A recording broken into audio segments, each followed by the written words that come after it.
So, what are the United States and Russia up to again?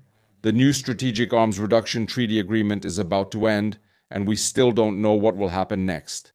If you don't know what the new Strategic Arms Reduction Treaty Agreement is, keep watching and we'll explain. We'll talk about the situation because we're going to discuss nuclear weapons.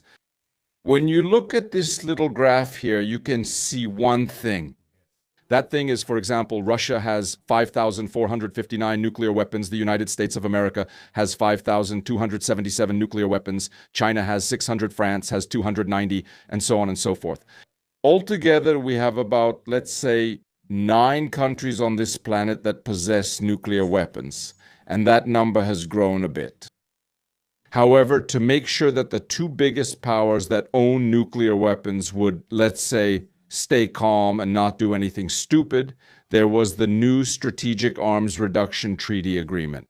The new Strategic Arms Reduction Treaty Agreement basically limited the number of nuclear weapons that countries could have ready for immediate use, and overall they agreed to reduce the number of nuclear weapons to below 6,000. That actually happened. At the same time, they also agreed to limit the number of missiles capable of carrying nuclear weapons intercontinentally, and of course to limit their range as well, because that range could potentially cover the entire planet. This way, the maximum range is around 10,000 to 16,000 kilometers, which is obviously still a huge deal, but it's not as much as it could be. So they limited the quantity, they limited the number of nuclear weapons, they limited the number of nuclear weapon carriers, and thanks to the New START agreement, they also limited the range of those nuclear weapons, those nuclear weapon carriers. The New START agreement was signed in the Czech Republic between Barack Obama and Dmitry Medvedev. It was in Prague. Václav Klaus was present as well. It was a big event. Maybe some of you still remember it. It was in 2008, if I'm not mistaken. And since then, the agreement has been in effect. The agreement is interesting in that not only does it limit these things, but it also stipulates that planes, for example, planes capable of carrying nuclear weapons, must be visible. They must actually be trackable from space using satellites so they can be counted and so it's known where those planes are. Capable of carrying nuclear weapons, nuclear bombers where they are located. By the way, Russia partially paid the price for this when it had those nuclear bombers lined up on the airfield, and because of that, Ukrainians were able to attack them with drones and damage or destroy a lot of them. Yeah, the truth is that the agreement was actually suspended back then, but in a way the Russians were still following it like this. However, yes, this was also part of the agreement that the planes had to be lined up on the tarmac so they could be counted from satellite images, and so some guy could sit there with his coffee and mark them like this. It's hard to say how it's done. Besides that, part of the New START agreement was also that inspection teams were supposed to be allowed into the nuclear forces, to the places where those weapons are stored. Simply put, the Russians could carry out inspections with the Americans, and the Americans could carry out inspections with the Russians, so they could monitor each other. That's exactly what this agreement guaranteed, so that the states wouldn't cheat.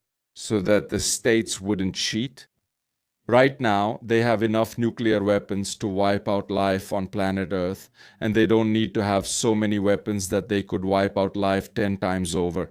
It's enough for them to wipe it out 5 times, right?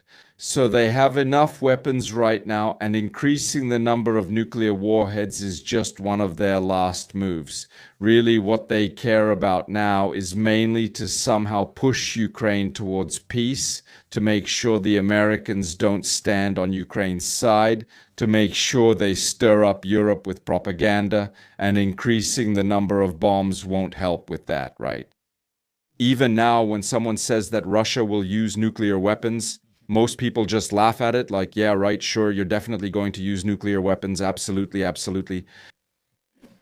So it works as a deterrent against any intervention in Russia, but it definitely doesn't work as a deterrent against helping Ukraine, not at all. At the same time, a new agreement would be complicated because, as I said, China would probably have to be included. And right now, they're increasing their number of nuclear weapons by tens of percent every year. At the same time, there would have to be some limitations on new weapons that have emerged during the war in Ukraine, like that nuclear-powered missile with unlimited range that the Russians have, which is a bit unusual, but as a nuclear weapon carrier, it could theoretically work.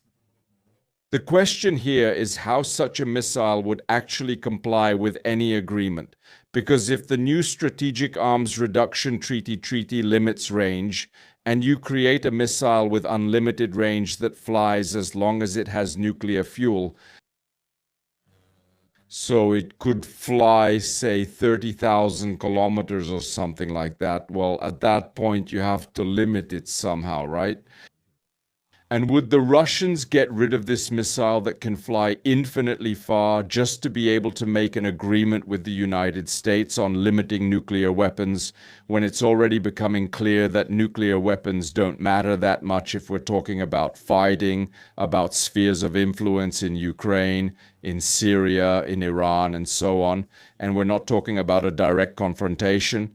And what prevents a direct confrontation right now is the fact that both countries, whether it's the United States or Russia, really have thousands of these nuclear weapons. So that's the situation with the New START agreement. Write me in the comments what you think about it, how you see it, and we'll see how it all turns out. In any case, right now, it's especially important to focus on the development of conventional weapons because obviously those are what decide wars.